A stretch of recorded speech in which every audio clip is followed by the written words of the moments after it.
I was scrolling through Facebook on a Tuesday morning when my coffee cup slipped from my hand and shattered on the kitchen floor. There she was. My daughter Grace in a white wedding dress, beaming at the camera, surrounded by people I had never met. Her new in-laws stood where I should have been standing. The photographer had captured the moment perfectly. Everyone looked so happy, so complete, like they had not just forgotten to invite me, like I had never existed at all. I sat there frozen, staring at my phone while coffee pooled around the broken ceramic pieces on the floor. My hands were shaking. I could not look away from those photos. I started scrolling. There were dozens of them, maybe 100. The professional photographer had tagged Grace and posted an entire album. Candid shots of her getting ready. The ceremony at some upscale venue I did not recognize. The reception with what looked like at least 150 guests. Tables decorated with white roses and gold candles. A massive cake. A live band. This was not some quick courthouse wedding. This was elaborate, expensive, planned for months. I clicked on another photo. Grace walking down the aisle on the arm of an older man I had never seen before. He wore a proud smile and a custom-tailored suit. This stranger had walked my daughter down the aisle. I zoomed in on his face, trying to understand. Who was he? Why him instead of me?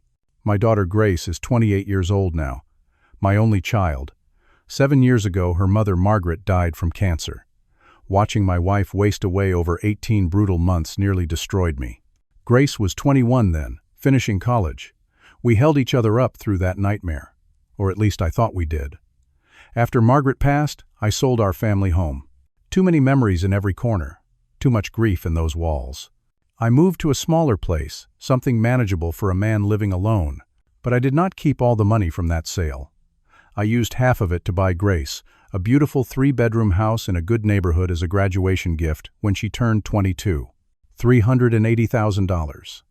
I put the deed in her name without hesitation. She was my daughter, my only family. I wanted her to have security, a foundation, something her mother and I could give her, even though Margaret was gone. Grace had been dating someone named Troy for about a year. I had only met him twice, once at a casual dinner where he barely looked me in the eye and spent most of the meal on his phone.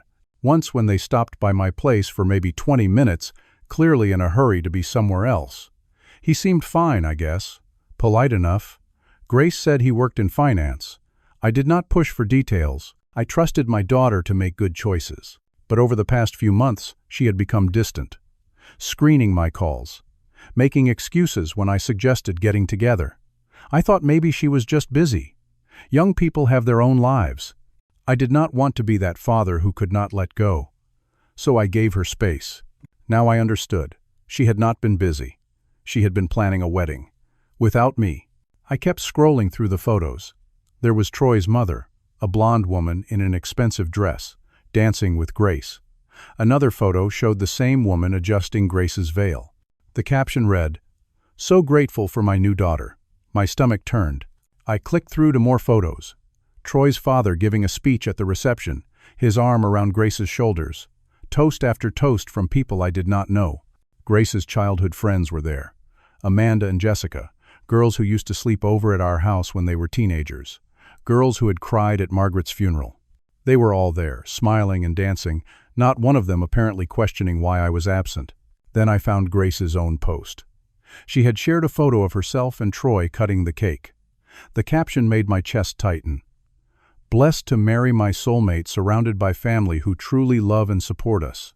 Family who truly love and support us. I read those words 5 times. Each time they cut deeper. What did that mean? I loved her. I supported her. I gave her a house, for God's sake. What more could a father do?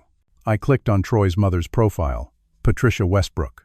Her page was public, filled with photos and updates. I started scrolling backward through her posts, going back weeks, then months. What I found made my blood run cold. Patricia had been posting about Grace constantly. Mother-daughter shopping day with my beautiful Grace. That was from 3 weeks ago, showing them at some boutique. Sunday brunch with my favorite girls showed Patricia with Grace and 2 other women. Finally getting the daughter I always wanted was posted 6 months ago, accompanied by a photo of Patricia hugging Grace. I kept going back further. There were photos of Grace at Troy's family holidays, Thanksgiving dinner at what must have been the Westbrook house.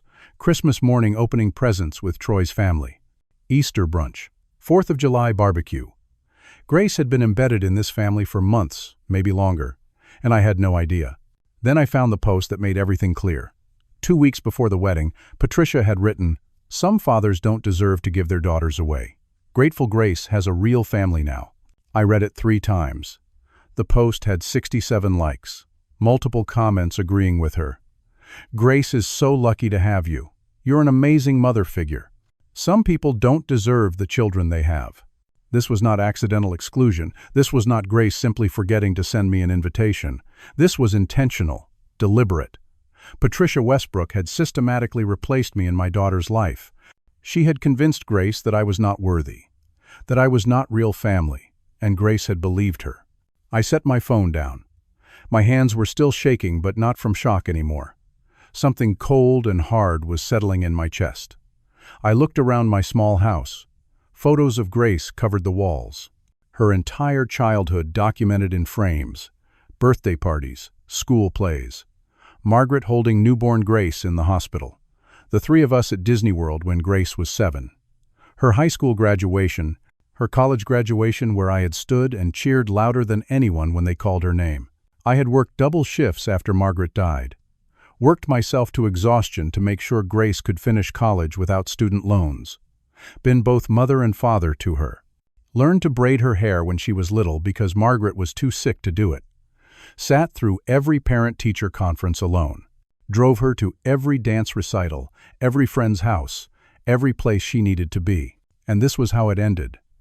Erased from her wedding like I had never existed, replaced by strangers who had known her for a year. I did not cry. I did not call her. I did not send a text demanding an explanation. Instead, I picked up my phone and made a different call. To Bernard, my lawyer. An old friend who had handled the real estate transaction when I bought Grace's house. Bernard answered on the second ring. "Darius? Everything okay?" "I need you to look into something for me," I said. My voice sounded strange, calm, detached. "That house I bought for Grace 6 years ago. What were the exact terms of the deed transfer?" Bernard called me back 3 hours later. I had spent that time cleaning up the broken coffee cup and sitting in silence, staring at my kitchen table. Not thinking, exactly. More like feeling my entire understanding of my daughter rearrange itself into something unrecognizable. "Darius, I pulled the files," Bernard said. His voice was careful. "Do you remember the clause we included when you transferred the deed?" "Remind me." "You paid for the house entirely. Grace was 22 at the time, under 25. I insisted on including a specific provision. It stated that if Grace married without informing you, as the primary benefactor within a reasonable time frame, the transfer could be contested within 30 days of you becoming aware of the marriage." I sat up straighter. "I don't remember that. You laughed about it at the time, said Grace would never do something like that. I told you it was just protective language, standard stuff when a parent gifts property to an adult child. Better safe than sorry." "And that clause is still valid?" "Technically, yes." "But Darius, what's going on? Why are you asking about this?" I told him. About the Facebook photos. About discovering Grace had gotten married without telling me. About Patricia Westbrook's posts. About being erased from my daughter's life. Bernard was quiet for a long moment. "Jesus, Darius, I'm so sorry. Can I reclaim the property?" Another pause. "You're serious." "Can I? When was the wedding?" "The photos were posted Monday." "Let me check the marriage license." I pulled up the county records online. They filed the license last Friday. So the wedding was probably Saturday or Sunday. "Then you're within the legal window." "Barely. But Darius, are you sure you want to do this? Once you start this process, there's no going back. Your relationship with Grace will be—" "What relationship?" I asked. "She got married without me. She has a new family now. Patricia Westbrook made that very clear." Bernard sighed. "Let me make some calls. I have a client who's been looking for a house in that neighborhood. If you're really doing this, we need to move fast." "How fast?" "If we file the paperwork tomorrow, freeze the title, and find a buyer quickly, maybe a week. Maybe less if we're lucky." "Do it," I said. "Darius, do it, Bernard." He did. Wednesday morning, Bernard filed emergency paperwork to freeze the property title pending resolution of the deed dispute. By Wednesday afternoon, he had contacted a young couple who had been house hunting for 6 months. They were desperate and had excellent financing. By Thursday, they had viewed the property and made an offer. $395,000. $15,000 more than I had paid for it 6 years ago. The legal maneuvering was complex. Bernard had to argue that Grace had violated the terms of the conditional deed transfer. The original contract had specific language about maintaining a relationship with the benefactor and informing them of major life events. A wedding certainly qualified. Grace technically had never been the complete legal owner under those specific terms.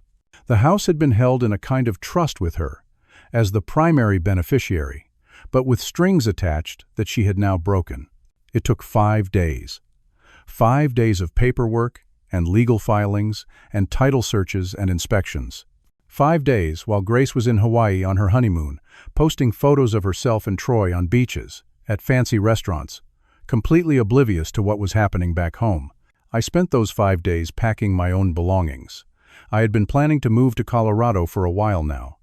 My sister Laura lived there. She had been asking me to move closer for years. Said she worried about me being alone. Now seemed like the right time.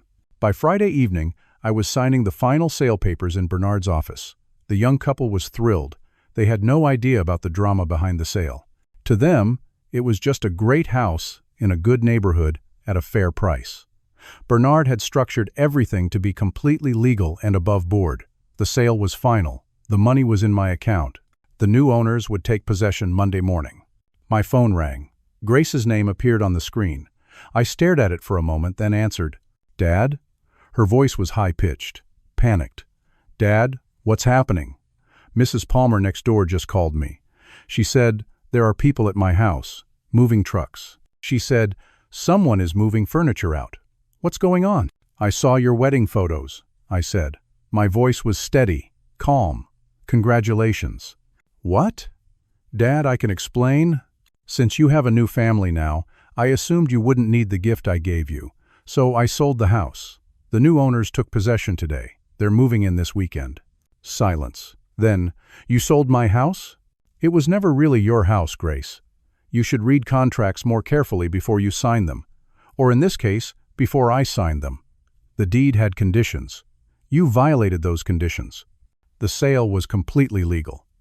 Bernard can send you the documentation if you'd like to review it." "You can't do this. You can't just sell my house." "I already did." She started screaming then. Actual screaming. I could hear Troy in the background asking what was wrong. Then Troy grabbed the phone. "What the hell did you just do?" Troy's voice was angry, entitled, "You just sold Grace's house? Are you insane? We're calling our lawyers. You're going to regret this. Your lawyers can contact Bernard Fletcher at Fletcher & Associates. He'll provide all the legal documentation showing the sale was entirely legitimate. Enjoy the rest of your honeymoon. Enjoy your new family." I hung up. Then I blocked both their numbers. Bernard was staring at me. "You okay?" "No," I said honestly, "but I will be." Saturday morning, I loaded the last of my boxes into my truck. The apartment in Colorado was already arranged. Laura had found me a nice one-bedroom place near her house. I took one last look around the house where I had lived since Margaret died. Then I got in my truck and started driving west. I did not look back. I was somewhere in Kansas, 2 days into my drive to Colorado, when my phone started blowing up. I had unblocked Grace's number temporarily, thinking maybe she would try to reach me with something important. Instead, I got 17 missed calls, 34 text messages, and 3 voicemails, all furious, all threatening. None of them from Grace. They were from Donald Westbrook, Troy's father. The voicemails were aggressive. Accusations of fraud, theft, elder abuse, manipulation, threats of lawsuits, and criminal charges. His voice had that particular tone of a man used to getting his way through intimidation. I called Bernard. "Donald Westbrook has been leaving me messages. Troy's father. Have you heard from him?" "Oh, I've heard from him." Bernard sounded tired. "He showed up at my office this morning with a cease and desist letter. He's representing Grace in this matter. He's a personal injury attorney, apparently. Pretty successful. He's threatening to file multiple lawsuits, civil and criminal." "Criminal?" He's claiming you took advantage of Grace's absence to fraudulently sell her property. He's arguing elder abuse, of all things. Claiming you were in a compromised mental state when you made the sale. Implied you might have early dementia, or were experiencing some kind of grief-induced breakdown. I laughed. It came out bitter. I'm 63 years old and sharper than I've ever been. I know that. But Darius, this guy has connections. He's already gotten the local news interested. There's a reporter who wants to interview Grace about her vindictive father who stole her house while she was on her honeymoon. They're going to the media? They already have. By the time I reached Colorado, the story was everywhere. Local news in my old town had picked it up. Then regional news. Then it went viral on social media. The framing was exactly what Donald wanted. Elderly man sells daughter's house out of spite while she's on her honeymoon. Bitter father punishes daughter for getting married. Grace gave a tearful interview. I watched it on my phone in Laura's living room, my sister sitting beside me with her hand on my shoulder. Grace looked devastated, beautiful and broken and victimized. She talked about her mentally unstable father, who had always been controlling. She described a childhood that I did not recognize, made me sound cold, manipulative, emotionally abusive. Patricia Westbrook appeared in the same interview. She positioned herself as Grace's savior. I could see Grace was suffering, Patricia said, dabbing at her eyes with a tissue. Her father had such control over her. She was afraid to live her own life. When she met Troy, she finally found real family, real love, real support. And this is how her father reacts. By taking away her security, her home. The comment section was vicious, hundreds of people calling me a monster, saying I should be arrested, saying I was a terrible father who deserved to lose my daughter.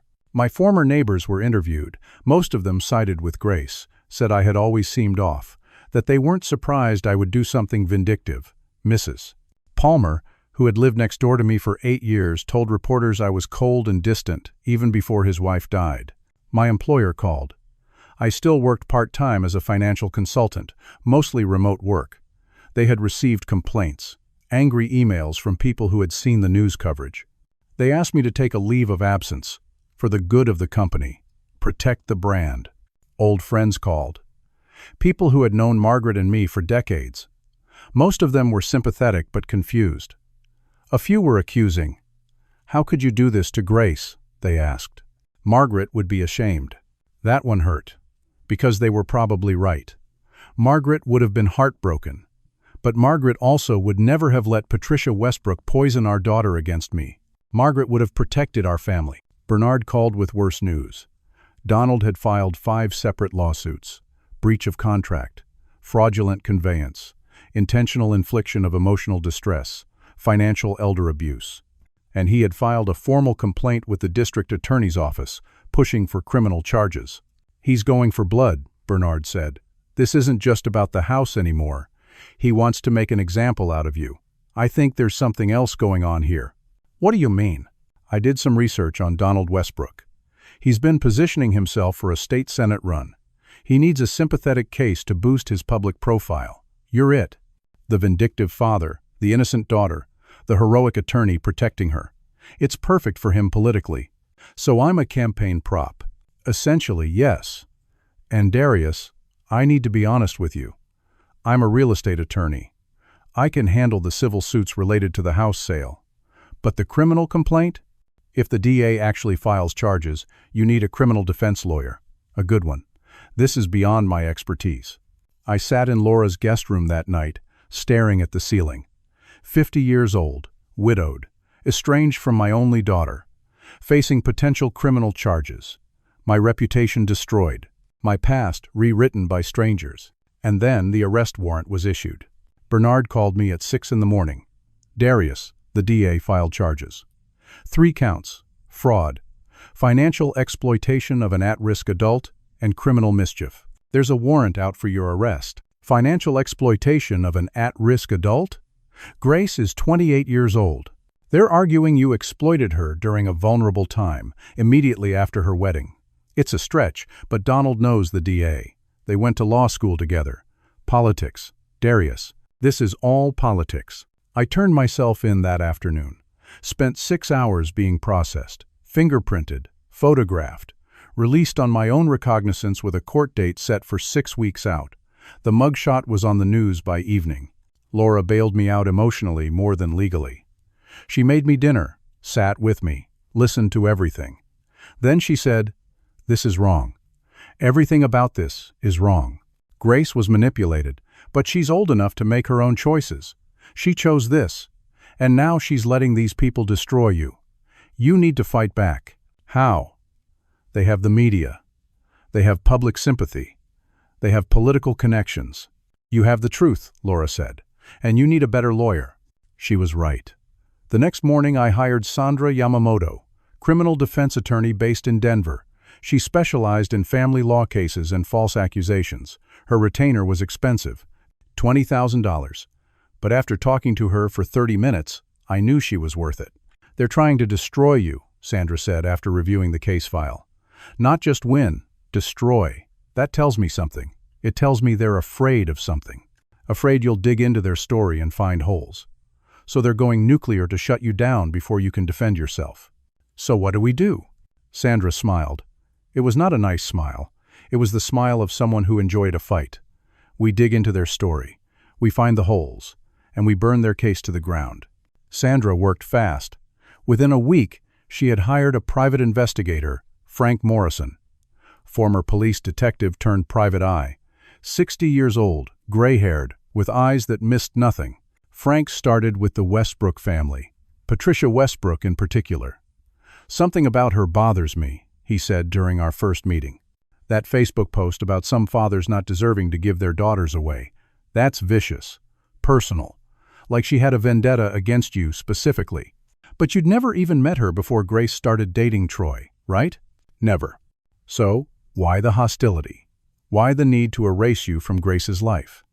"That level of manipulation takes effort. Energy. There had to be a reason." Frank dug into Patricia's background. What he found was disturbing. Patricia had been married twice. Her first marriage produced 2 daughters, both now in their 30s. Frank tracked them down. The older daughter, Carolyn, lived in Oregon. She had not spoken to her mother in 8 years. Frank flew out to interview her. He recorded the conversation with her permission. Carolyn's story was chilling. "My mother is pathologically controlling," she said. "When I was engaged to my college boyfriend, Mom decided he wasn't good enough. She started planting doubts in my head, telling me he was using me, that his family looked down on us, that I deserved better. She was relentless. She made me see a therapist, a woman who reinforced everything Mom said. Eventually, I broke off the engagement.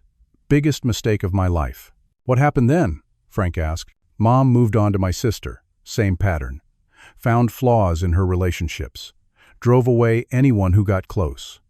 My sister finally cut contact when she realized Mom would never stop. When I confronted Mom about it years later, she told me we were both ungrateful, that she had only wanted what was best for us.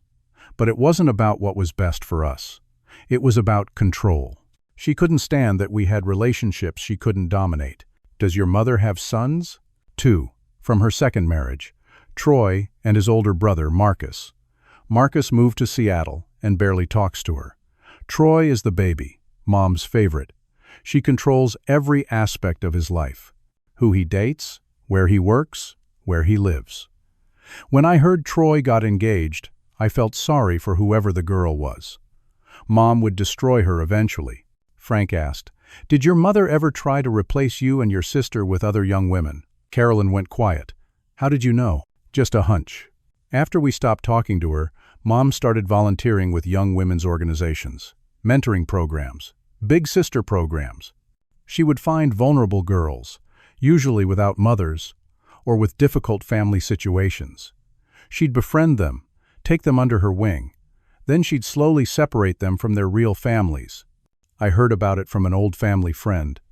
It creeped everyone out, but Mom acted like she was just being charitable. Sandra and I listened to the recording in her office. My hands were clenched on the armrests of my chair. "Patricia Westbrook has a pattern," Sandra said. "She alienates her own children, then replaces them with vulnerable young women she can control. Grace lost her mother 7 years ago. She was exactly the kind of target Patricia would look for. But Grace wasn't in a big sister program. How did Patricia even find her? Through Troy, Sandra said. I'd bet money Patricia pushed Troy toward Grace specifically because she knew Grace's background, knew she was vulnerable, knew she could be molded into the perfect replacement daughter. Frank continued his investigation. He looked into Donald Westbrook's law practice. Found 2 ethics complaints filed against him over the past decade. Both dismissed, but the complaints alleged he took cases that would generate publicity rather than cases with actual merit, used sympathetic clients to boost his political profile. The man had ambitions. He's been planning a state Senate run for 3 years, Frank reported. He needs a signature case, something that makes him look like a champion of the vulnerable, a hero attorney. Your situation with Grace was perfect timing for him. So he doesn't actually care about Grace. He cares about how Grace's story makes him look. There's a difference. Then Frank looked into Grace's life in the months before the wedding. Her credit card statements showed regular payments to a therapist, Dr. Helen Pritchard. Frank did a background check. Dr. Pritchard specialized in something called family estrangement therapy. Her practice focused on helping adults set boundaries with toxic parents. Her methods were controversial. She had been sued twice by families who claimed she had alienated their adult children from them. Both suits were settled out of court with confidentiality agreements. Frank found 3 former patients willing to talk. All 3 described similar experiences. Dr. Pritchard would ask leading questions, reframe childhood memories, suggest that behaviors they had thought were normal were actually signs of abuse or manipulation. Encourage them to cut contact with family members. One former patient, a woman named Jennifer, was particularly helpful. Dr. Pritchard was recommended to me by my boyfriend's mother, she said. I was having some minor conflicts with my parents. Normal stuff. But my boyfriend's mother kept saying I should see someone, that my parents sounded toxic. So I went. Within 3 months, Dr. Pritchard had convinced me my entire childhood was abusive. Things I remembered as loving and supportive, she reframed as controlling and manipulative. She encouraged me to cut off contact with my parents. I did. Biggest mistake of my life. When I finally got out of that relationship and stopped seeing Dr. Pritchard, I realized how wrong I'd been. But the damage was done. It took years to rebuild trust with my parents. Who was the boyfriend's mother? Frank asked. Patricia something. I don't remember her last name. But she and Dr. Pritchard seemed to know each other well. Now I think they worked together. Targeted vulnerable women and separated them from their families. Sandra filed motions to subpoena Grace's therapy records. Donald fought it hard, but the judge eventually ruled that if Grace was claiming emotional damages related to her childhood, her therapy records were relevant. We got limited access. The notes were damning. Dr. Pritchard's sessions with Grace followed a clear pattern. Early sessions were benign. Grace talked about missing her mother, normal grief. But by the 3rd session, Dr. Pritchard was asking leading questions. Did your father ever make you feel responsible for his happiness? Did he use guilt to control your decisions? Did he isolate you from other relationships? Grace's answers started uncertain. I don't think so. Maybe sometimes. But Dr. Pritchard kept pushing. By session 10, Grace was describing her childhood in completely different terms, calling my protectiveness smothering, calling my financial support using money to control her, calling my grief after Margaret died emotional manipulation. The notes showed that Patricia attended 2 sessions with Grace, officially as support. But during those sessions, Patricia had reinforced everything Dr. Pritchard suggested, told Grace stories about her own toxic father, drew parallels that did not exist. By session 15, Grace had agreed to limit contact with me. By session 20, she had agreed to get married without telling me. This is systematic alienation, Sandra said.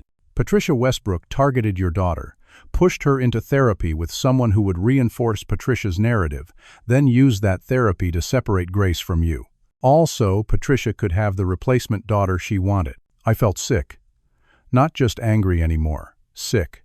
Because this meant Grace had not simply chosen to betray me.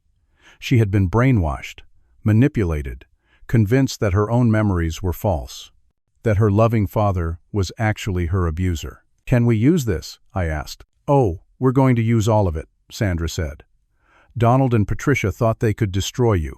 They thought you wouldn't fight back. They were wrong. The criminal trial was set for 3 months out. Sandra filed countersuits. Defamation against Patricia and Donald. Malicious prosecution. Intentional infliction of emotional distress. We were not just defending anymore. We were attacking. But then Frank found something else. Something that changed everything. He had been digging into the timeline of Grace and Troy's relationship, looking for inconsistencies. He found one. A big one. Troy and Grace had met at a charity fundraiser Patricia had organized. Patricia introduced them. That alone was suspicious, given what we now knew about Patricia's patterns. But Frank found photos from that fundraiser, dated them. Then he pulled Troy's credit card records from Discovery. 2 weeks before the fundraiser, Troy had made a large payment to a dating consultant. Frank tracked down the consultant. After some persuasion and a signed affidavit promising anonymity, the consultant admitted the truth. Patricia had hired him to help Troy identify a suitable woman to marry. Someone vulnerable, someone who could be molded, someone whose family situation made her a perfect target. The consultant had provided profiles. Grace's profile had been one of them, young, beautiful, recently lost her mother, estranged from extended family, financially stable thanks to her father's generosity. Perfect. Troy had not met Grace by chance. Patricia had orchestrated the entire relationship from the beginning. This was a setup from day one, Frank said. Patricia wanted a replacement daughter. She found Grace. She pushed Troy to pursue her. Then she systematically erased you from Grace's life so she could take your place. I sat in Sandra's office staring at the evidence spread across her conference table. Photos, credit card statements, therapy notes, witness testimonies. A complete picture of a conspiracy to steal my daughter. Grace is a victim too, I said quietly. Sandra nodded, yes. But she's also 28 years old. She chose to believe them. She chose to exclude you from her wedding. She chose to let them file these charges against you. At some point, she has to take responsibility for her choices. What happens now? Now? Sandra smiled that dangerous smile again. Now we go to trial, and we destroy them. The courtroom was packed. Donald had made sure of that. Local media, social media influencers, activists who had latched onto Grace's story as an example of paternal abuse. The public gallery was full of people who thought I was a monster. I sat at the defense table in my best suit, Sandra beside me. Across the aisle, Donald sat with Grace and Troy. Patricia was in the front row behind them, looking dignified and concerned. The perfect, supportive mother-in-law. Grace would not look at me. Her eyes were red. She had been crying. Part of me wanted to go to her, comfort her, tell her everything would be okay, but I stayed in my seat. The prosecutor was a young woman named Amanda Harris. District Attorney herself had recused after Sandra filed complaints about the political motivations behind the charges. Amanda inherited the case and seemed uncomfortable with it from the start. The trial began. Amanda presented the state's case, painted me as a vengeful, unstable old man who had manipulated legal documents to steal his daughter's house. Brought in a psychiatrist who had never examined me to offer a profile, suggesting possible early cognitive decline and emotional instability. Donald supplemented the prosecution, filing motions and objections at every turn. He was good, charismatic. He made Grace seem like a helpless victim, made me seem like a calculating villain. Then it was Sandra's turn. She started by establishing the facts. Yes, I had sold the house. Yes, Grace had not been informed beforehand, but the sale was completely legal. Sandra presented the original deed transfer documents, highlighted the conditional clause, called Bernard to testify about the legal structure of the gift. Mr. Fletcher, when you drafted the deed transfer, did you advise Mr. Darius about the conditional nature of the arrangement? Yes. I explained that while the house was being transferred to Grace, there were specific conditions attached. If those conditions were violated, the transfer could be reversed. And did Mr. Darius understand those conditions? Absolutely. We discussed them at length. He insisted on them, actually. He wanted to protect himself in case something went wrong. He said he trusted Grace completely, but wanted legal protection just in case. And did Grace sign documentation acknowledging these conditions? Yes. She signed a full disclosure statement when she accepted the deed. She knew the transfer was conditional. That was news to Grace. I could see the confusion on her face. She leaned over to whisper to Donald. He whispered back, looking annoyed. Sandra then called me to testify. I told my story, plainly, honestly. Described finding the wedding photos on Facebook, the heartbreak, the betrayal, the decision to exercise my legal rights regarding the house. I did not hide my pain. Let the jury see it. Mr. Darius, did you love your daughter? I still do. Did you want to hurt her by selling the house? No. I wanted to protect myself. She had made it clear I was not part of her life anymore. The house was the last connection between us, a connection she did not value, so I severed it. Do you regret that decision? I paused, thought about it honestly. I regret that it was necessary. I don't regret the decision itself. Sandra then shifted to the conspiracy, called Frank Morrison to testify about his investigation, presented evidence of Patricia's pattern of alienating young women from their families, brought in Carolyn, Patricia's estranged daughter, to testify about her mother's manipulation. Carolyn was compelling, articulate, credible. She described growing up with a mother who could not tolerate any relationship she did not control, described being separated from her fiancé through months of systematic psychological manipulation, described watching her mother do the same thing to her sister. When you heard about Grace's situation, what did you think? I thought, here we go again. Another young woman my mother has targeted. Another family she's destroying. My mother is sick. She needs to control people. When she can't control her own children, she finds replacements. Grace was just the latest. Patricia's face went red. She stood up in the gallery, shouted that Carolyn was lying. The judge threatened to hold her in contempt. Patricia sat down, but the damage was done. The jury had seen her lose control. Sandra called the dating consultant. He testified about Patricia hiring him to help Troy find a vulnerable woman to marry. Presented emails and payment records. Troy looked shocked. I did not think he had known about that part. Patricia had manipulated him too. Then Sandra called Dr. Pritchard. This was the moment I had been waiting for. Dr. Pritchard was defensive from the start. Insisted her therapy with Grace was ethical and appropriate. That she had simply helped Grace recognize unhealthy family patterns. Dr. Pritchard, how many of your patients end up completely estranged from their parents?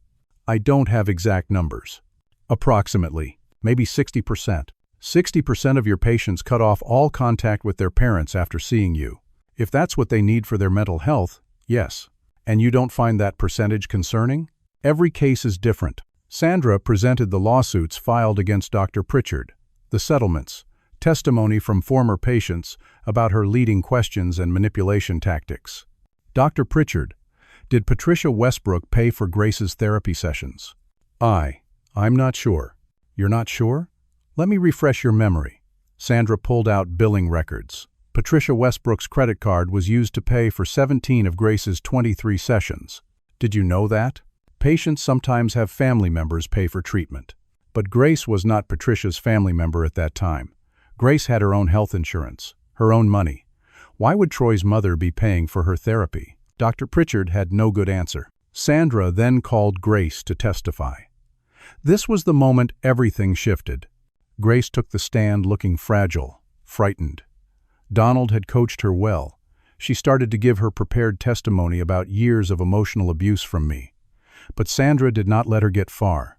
Miss Grace, you testified that your father was emotionally abusive throughout your childhood. Can you give me a specific example of this abuse from before you started seeing Dr. Pritchard? Grace paused. He was controlling. How specifically? He made decisions for me. What decisions? I don't remember exactly, just. He was controlling. Can you give me one specific memory of your father being abusive before you started therapy? Grace struggled. She could not come up with anything concrete. Her answers were vague, generic, like she was trying to remember something that had never happened. Sandra pulled out photos, pictures from Grace's childhood, birthday parties, school events, family vacations. Is this you and your father at your 8th grade graduation? Yes. Does your father look abusive in this photo? Photos don't tell the whole story. What about this one? Your high school graduation. Your father is crying. Do you remember why? I don't know. He was crying because he was proud of you. I have the testimony of 3 people who were there. Your father cried through your entire speech. He told everyone who would listen how proud he was. Does that sound like an abusive parent? Grace started crying. Real tears, not coached ones. He used money to control me. He bought you a $380,000 house. Asked for nothing in return. How is that control? He expected gratitude. Did he? Did he ever once ask you to thank him? Did he ever hold the house over your head? Did he ever threaten to take it back if you didn't do what he wanted? No, but did he ever ask you for anything in return for buying you that house? No. Did he place any restrictions on how you used the house? No. So he gave you a house, asked for nothing, expected nothing, and you're calling that control? Grace could not answer. She was sobbing now. The jury was watching her carefully. Then Sandra played the recording. Patricia's voice, coaching Grace before a therapy session. Remember, he isolated you from your mother's family. He made you dependent on him. He used money to control you. Grace's voice, uncertain. I don't remember it that way. Patricia's voice. That's the trauma talking. Trust your feelings. Trust me. The courtroom went silent. Grace's face went white. Miss Grace, does that sound like someone helping you remember the truth? Or someone telling you what to remember? Grace did not answer. She was staring at Donald, at Patricia, at Troy, like she was seeing them clearly for the first time. The judge called a recess. Everyone stood. Grace stumbled off the witness stand. Patricia tried to approach her, but Grace pulled away. I watched from across the courtroom as my daughter's carefully constructed world collapsed around her. The hallway outside the courtroom erupted during the recess. I stayed inside, not wanting to face the media circus, but I could hear shouting through the closed doors. Then the shouting got louder, closer. Security opened the doors.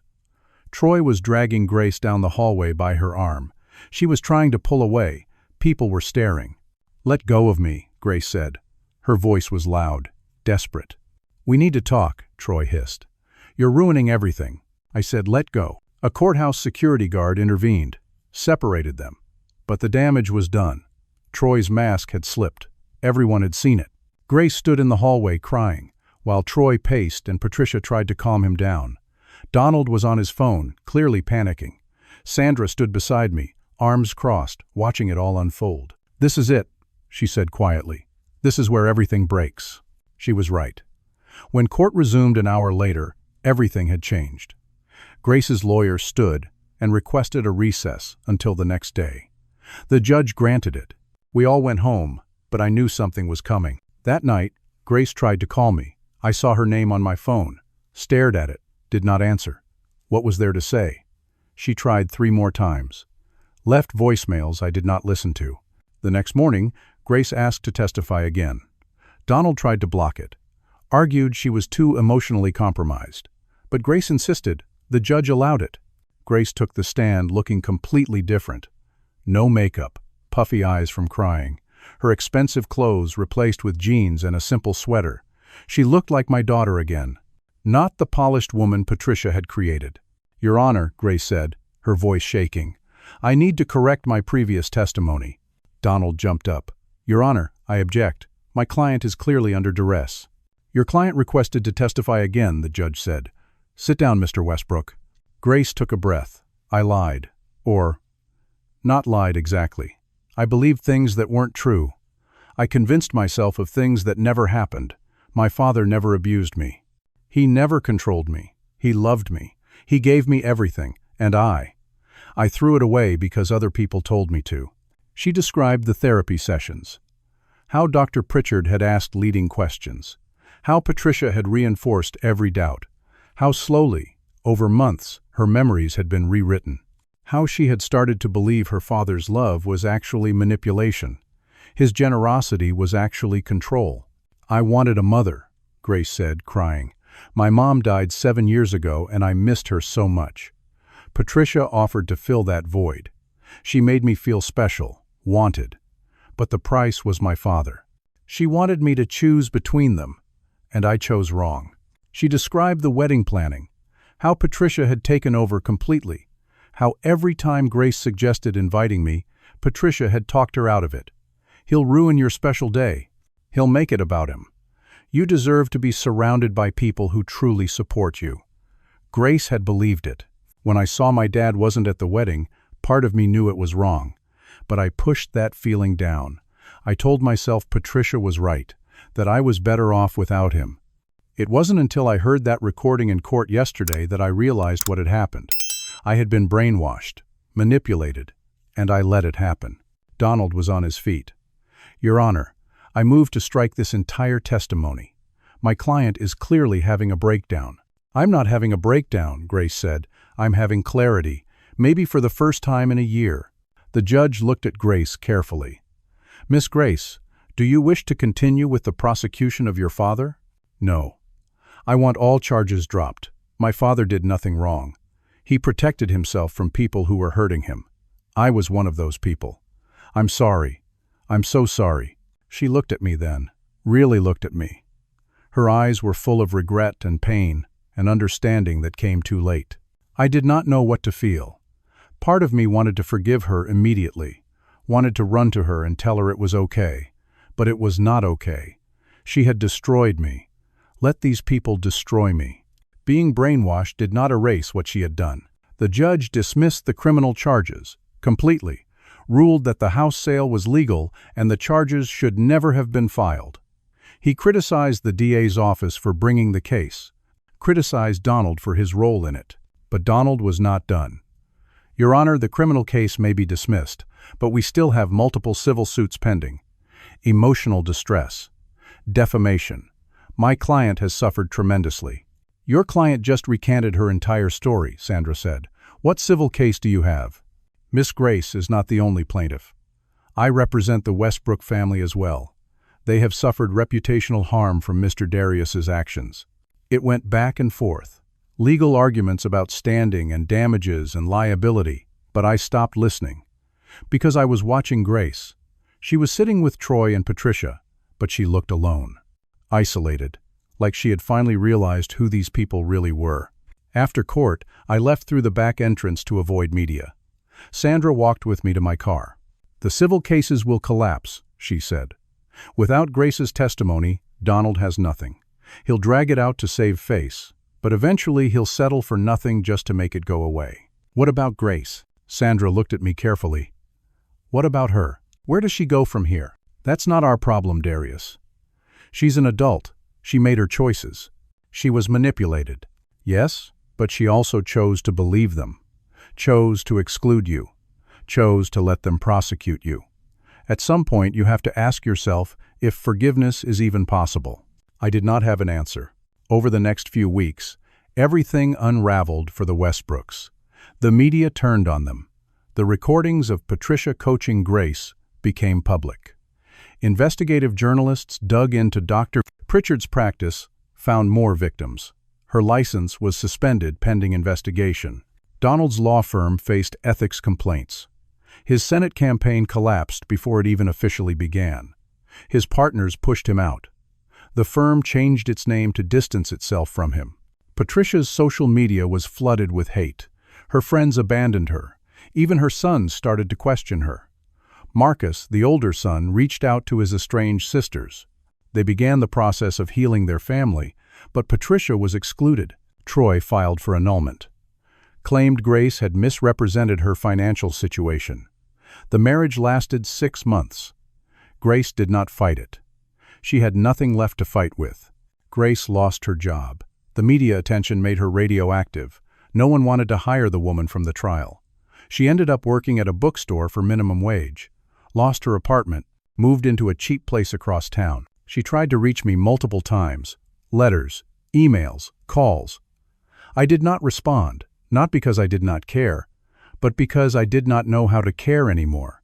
The trust was gone. The relationship was broken, and I did not know if it could be fixed. Then I got a call from a hospital. Grace had tried to kill herself. Took a bottle of sleeping pills at her apartment.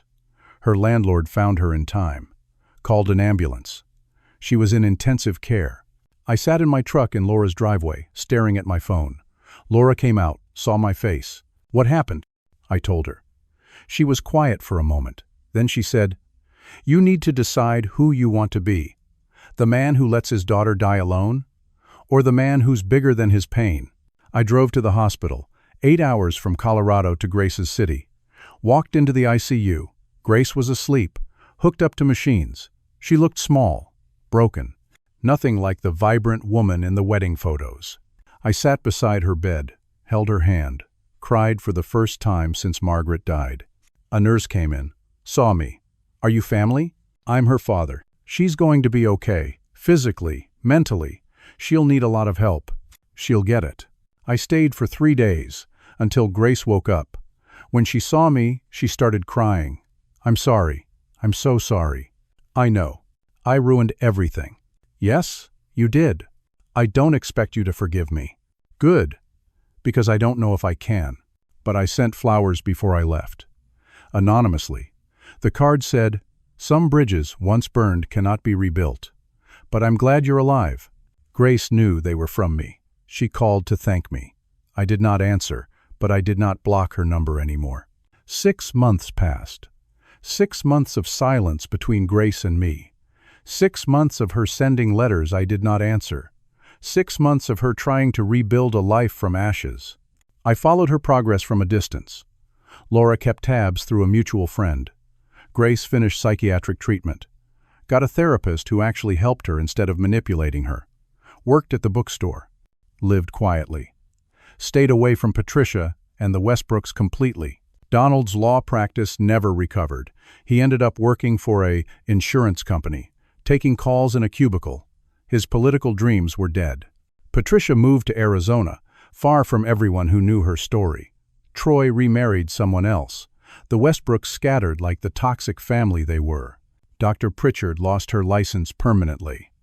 Several of her former patients sued. She settled most cases. Her career was over. As for me, I built a new life in Colorado, closer to Laura, joined a woodworking club, made furniture in my garage, volunteered at a community center teaching financial literacy to young adults, helped them avoid the mistakes Grace made, taught them about contracts and conditional gifts and protecting themselves legally. I found peace. Not happiness exactly, but peace. The kind that comes from knowing you survived something that should have destroyed you.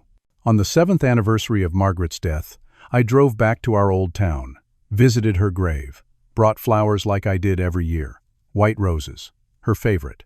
I was not the only one there. Grace was sitting by Margaret's grave, talking quietly. I stayed back, hidden by a tree, watched her. She looked different, older, sadder, but also more real. Like the polish Patricia had put on her had been stripped away, leaving the actual person underneath. Grace talked to her mother's grave for an hour, apologized for betraying me, for letting strangers poison her against her own father, for forgetting everything Margaret had taught her about family and love and loyalty. "I don't know if he'll ever forgive me," Grace said to the headstone. "I don't deserve it, but I hope you can forgive me, Mom. I hope you understand I was lost and stupid and weak. I'm trying to be better now, trying to be the daughter you raised. I'm sorry it took losing everything to remember who that was." She left eventually. I waited until she was gone. Then I placed my own flowers next to hers, white roses and yellow daisies. Margaret's 2 favorites. I stood there for a long time, talking to my wife, asking her what I should do. I did not hear an answer, but I felt something, a warmth, a gentle push. Margaret always believed in second chances, always believed people could change. She would want me to at least try. 3 weeks later, I sent Grace an email. Short, simple. "I will be at Riverside Coffee Shop on Saturday at 10 in the morning. If you want to talk, I'll be there for 1 hour." She responded immediately, "I'll be there." Saturday came. I arrived at exactly 10. Grace was already there, sitting at a corner table. She looked nervous, scared, like she was afraid I would change my mind and leave. I sat down across from her. We looked at each other for a long moment. 7 years of love and 1 year of betrayal sitting between us. "Thank you for coming," Grace said quietly. "Don't thank me yet. I'm still angry, still hurt, still not sure I can trust you. I understand. But your mother loved you completely. She would never forgive me if I carried this hatred forever. So I'm here. I'm willing to try. But Grace, if we do this, it has to be real. No lies. No manipulation. No letting other people poison us against each other." "No lies," Grace agreed. "I promise." We talked for 2 hours. Way past the 1 hour I had promised myself, Grace told me everything. The whole story from her perspective. How Patricia had slowly worked her way into Grace's life. How the therapy had twisted her memories. How she had wanted so badly to have a mother again that she had been willing to believe anything. "I thought I was broken," Grace said. "I thought something was wrong with me for missing my mom so much 7 years later." Patricia made me feel like having her was the answer, like she could fix what was broken. But she just broke me worse. "You weren't broken," I said. "You were grieving. Grief doesn't have a timeline. I still miss your mother every single day. I'm sorry I let them come after you. I'm sorry I didn't stop Donald from pressing charges. I'm sorry for everything." "I know. Can you forgive me?" I thought about it. Really thought about it. "Not yet. Maybe not ever completely. But I can try to move forward. We can try to build something new. It won't be what we had before. That's gone. But maybe we can find something else." "I'll take that," Grace said. "I'll take anything." We started meeting once a month. Coffee at Riverside, sometimes lunch, never at either of our homes. Neutral territory, safe space. The conversations were careful at first, surface level. But slowly, over months, we started to go deeper. Started to remember who we used to be to each other. I did not tell her about the money from the house sale. She did not ask. That chapter was closed. The house was gone. The money was mine. We both understood that some things could not be undone. Grace worked hard on herself, stayed in therapy with someone reputable, read books about manipulation and emotional abuse, learned to recognize the warning signs, learned how Patricia had exploited her grief and loneliness, learned to forgive herself, which was harder than getting me to forgive her. A year after our first coffee meeting, Grace asked if she could meet Laura. I said yes. We all had dinner together in Colorado. Laura was cautious with Grace, protective of me. But she saw Grace trying, saw her taking responsibility, saw genuine remorse. Slowly, Laura softened. 2 years after the trial, Grace sent me a card on Father's Day. First time in 3 years. The card was simple. "Thank you for not giving up on me, even when I gave up on myself. Love, Grace." I put it on my refrigerator, looked at it every morning with my coffee. The relationship was different now, careful, guarded. I would never fully trust Grace the way I had before. She had proven she could be turned against me. That seed of doubt would always be there. But we were trying, both of us. That was something. Grace eventually became a victim's advocate, worked with people who had been psychologically manipulated by family members or partners, used her own story to help others recognize the warning signs, helped young women escape controlling relationships, found purpose in her pain. I was proud of her for that. Did not tell her so, but I was. Looking back now, I understand what happened. Patricia Westbrook was a predator who found vulnerable prey. Grace was grieving and lonely. Troy was controlled by his mother. Donald was ambitious and ruthless. Dr. Pritchard was unethical. They all played their parts in destroying my relationship with my daughter. But Grace played a part too.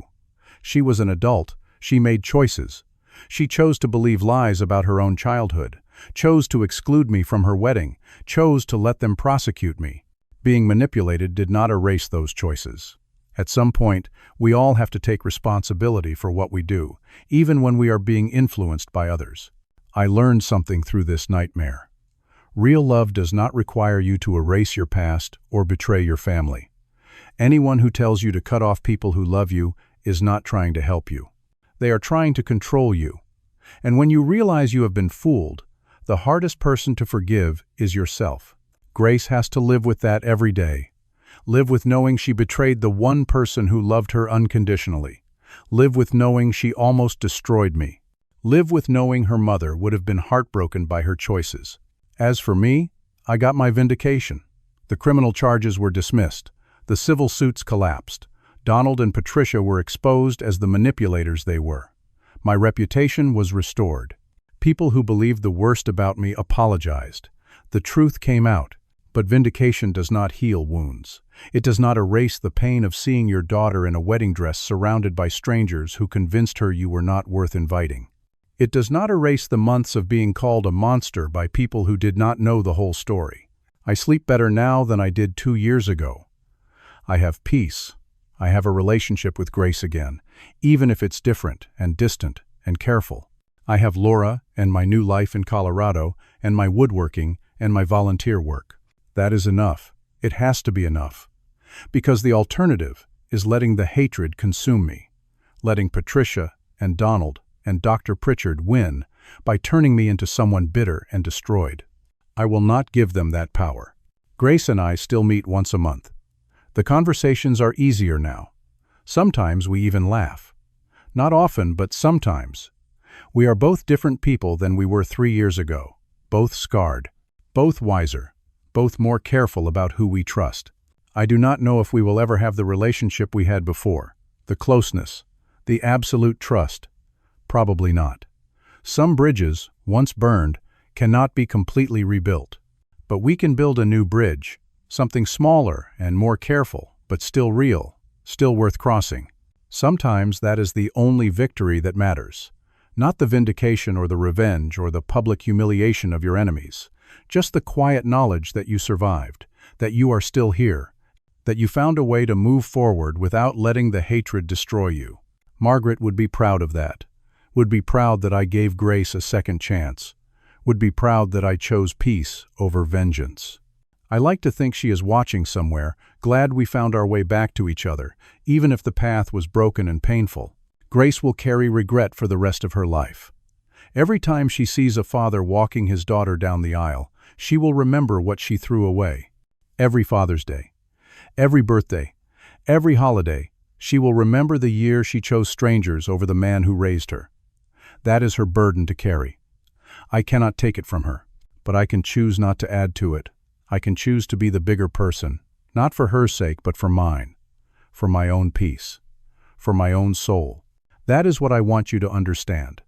When someone betrays you, especially someone you love, you have a choice. You can let it consume you. Let the anger and hatred eat you alive from the inside. Or you can find a way to move forward.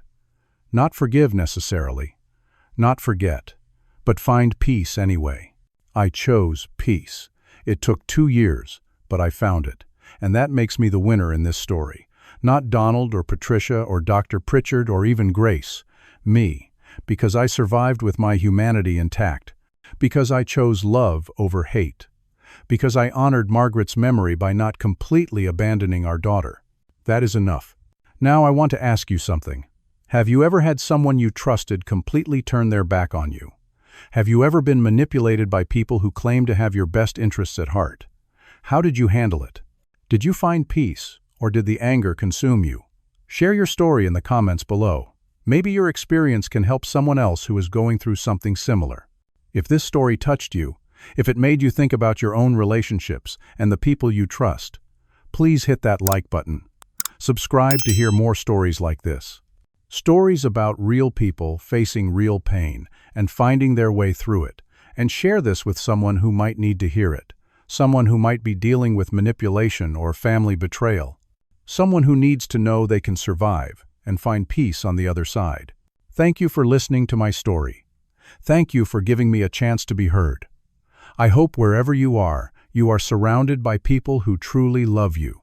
People who do not try to separate you from your family or rewrite your memories or turn you into someone you are not.